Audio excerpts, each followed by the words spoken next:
விடுமுறை எப்ப வருகிறது? கட்டு மற்றும் சிங்கியோட எக்ஸாம்ஸ் நடந்துட்டு இருந்தது. எக்ஸாம்ஸ் முடிஞ்ச உடனே சம்மர் ஹாலிடேஸ் ஆரம்பிக்க போகுது. அப்புறம் அதனால கட்டு சிங்கியால படிக்கிறது மேல கான்சென்ட்ரேட் பண்ண முடியல.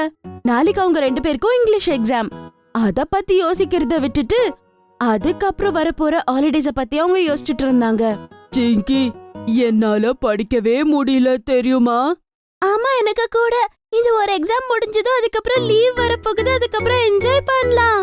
அப்புறம் குல்ஃபி விக்கிற அங்கிள் பெல் அடிச்சுக்கிட்டே அவங்களோட காலனிக்குள்ள வராரு. குல்ஃபி வாங்கலையோ? குல்ஃபி 10 ரூபாய்க்கு குல்ஃபி.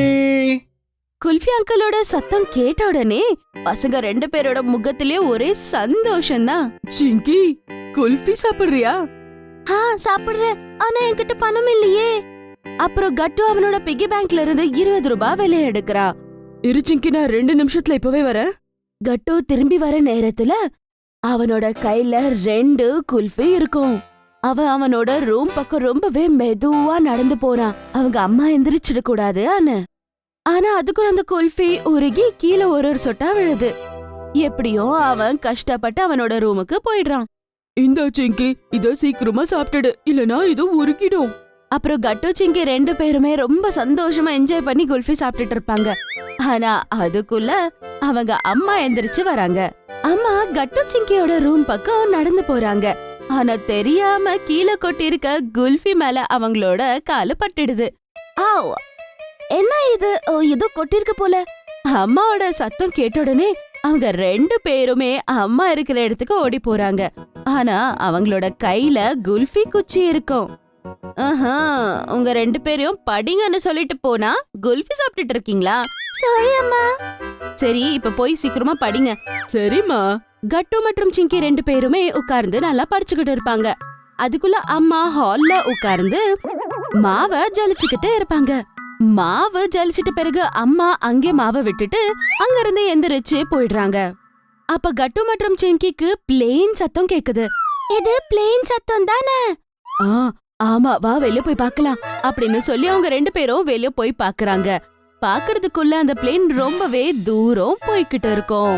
அதுக்கப்புறம் 2 பேருமே ரொம்ப சோகமா வீட்டுக்குள்ள வந்துடுறாங்க. எனக்கு பிளேன் பார்க்கணும். மறுபடியும் பிளேன் எப்ப வரும்னே தெரியாதே. இன்னொரு பிளேன் வர வரைக்கும் நம்ம எதுக்காக காத்திருக்கணும்? நம்மளே ஒரு பிளேன பண்ணலாம். அதுக்கப்புறம் அத பறக்க விடலாம். ஆனா எப்படி? எப்படின்னு இப்பவே சொல்றேன் அப்படின்னு சொல்லி புக்ல இருந்து ஒரு பேப்பர் எடுக்கிறா. அதுக்கப்புறம் சீக்கிரமா அந்த பேப்பரை வச்சு பிளேன் பண்ண ஆரம்பிக்கிறான். அதுக்கப்புறம் கொஞ்ச நேரத்திலேயே அவங்களோட பிளேன் ரெடி ஆயிடுச்சு. இது கட்டு மற்றும் சிங்கியோட சூப்பர் பேப்பர் பிளேன். இது இன்னும் கொஞ்ச நேரத்திலேயே இப்ப வானத்துல பறக்க போகுது. கட்டு மெதுவா அவனோட சூப்பர் பேப்பர் பிளேன அப்படியே பறக்க விடுறான். அந்த பிளேன் ரொம்ப அழகா காத்துல பறக்க ஆரம்பிக்குது. அதுக்கப்புறம் கொஞ்ச நேரத்திலே அது சிங்கியோட கையில போய் லேண்ட் ஆகுது. சிங்கி, இப்ப உன்னோட சான்ஸ். சிங்கி கூட கட்டு மாதிரியே காத்துல அந்த பிளேன பறக்க விடுறா. இந்த வாட்டி அந்த பிளேன் அப்படியே பறந்துகிட்டே லிவிங் ரூம்குள்ள போயிடுது. அப்புறம் ஒரு வாட்டி என்ன ஆகுதுன்னா அந்த பிளேன் போய் ஃபேன் மேல உட்கார்ந்துடுது.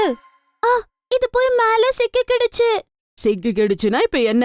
ஃபேன் ஆன் பண்ணாலே போதுமே, அது கீழே விழுந்துடும். கட்டு எதுவுமே யோசிக்காம ஃபர்ஸ்ட் போய் ஃபேன் ஆன் பண்ணிடுறான். அப்படி ஆன் பண்ணதோ நடக்குது பெரிய சம்பவம். அங்க அம்மா வச்சிருந்த மாவு 4 பக்கமும் செதறிடுது. அப்புறம் அம்மா அங்க வராங்க. ரூமோட நிலைமைய பார்த்ததோ அவங்களுக்கு ரொம்பவே கஷ்டமா இருக்கு. அம்மா கொஞ்சம் கூட லேட் பண்ணாம சீக்கிரமா போய் ஃபேன் ஆஃப் பண்ணிடுறாங்க. அதுக்கப்புறம் ரூம பார்த்தா வெறும் மாவுதான். ஸ்கிரீன் மேல மாவு, சோஃபா மேல மாவு, டிவி மேல மாவு, ஃப்ளோர் முழுவதும் மாவுதான். அது மட்டும் இல்லாம கட்டு, சிங்கி அப்புறம் அம்மா முகத்து மேல கூட மாவு. நான் உங்க 2 பேரையும் படிக்க சொல்லிட்டு தானே வந்தேன். நீங்க என்னடானா இங்க பார்த்தா மாவு கூட விளையாடிட்டு இருக்கீங்க.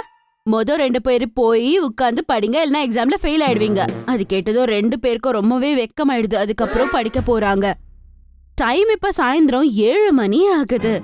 கட்டு, இப்ப பாத்தியா 7 மணி ஆகுது. அதுக்கு அர்த்தம் நமக்கு இன்னும் 3 மணி நேரம் தான் இருக்கு படிக்கிறதுக்காக. ஏன்னா இன்னும் 10 மணி ஆச்சுன்னா அப்பா வீட்டோட எல்லா லைட்ஸும் ஆஃப் பண்ணிடுவாரு. ஓ நோ, இப்ப நம்ம என்ன பண்றது? இன்னும் நாம ஒரே ஒரு சாப்டரை கூட முடிக்கலையே. வெறும் 3 ஹவர்ஸ்ல நாம எப்படி முழு சிலபஸும் முடிக்க போறோம் தெரியல. அப்ப லிவிங் ரூம்ல இருக்க ரேடியோவை அம்மா ஆன் பண்றாங்க. ரேடியோவை கேட்ட உடனே சிங்கிக்கு ஒரு ஐடியா வருது. கட்டு, நாம லைட் ஆஃப் ஆன பிறகு படிக்க முடியாது, ஆனா நம்மளால கேட்க முடியும்ல. எனக்கு புரியலையே.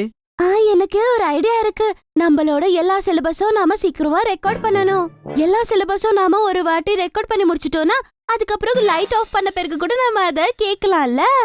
அட வா சிங்கி, நீ சரியான ஐடியா கொடுத்த. அதுக்கான அர்த்தம் என்னன்னா, இதுக்கு மேல நாம படிக்க வேண்டிய அவசியம் இல்ல, கேட்டு ப்ரிப்பேர் ஆக போறோம்.